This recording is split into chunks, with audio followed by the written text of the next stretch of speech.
పెద్దపల్లి జిల్లా గోదావరికని ప్రభుత్వ junior college గ్రౌండ్లో పట్టపగలే ఓ వ్యక్తిపై సమీప బంధువులు కత్తితో దాడి చేశారు.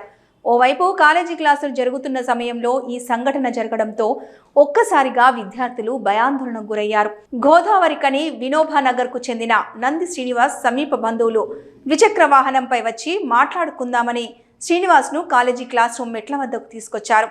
ఒకవైపు మాట్లాడుకుంటున్న సమయంలో వెంటనే పొడుగాటి కత్తితో శ్రీనివాస్పై విచక్షణారహితంగా దాడి చేసి పారిపోయినట్లు స్థానికులు తెలిపారు.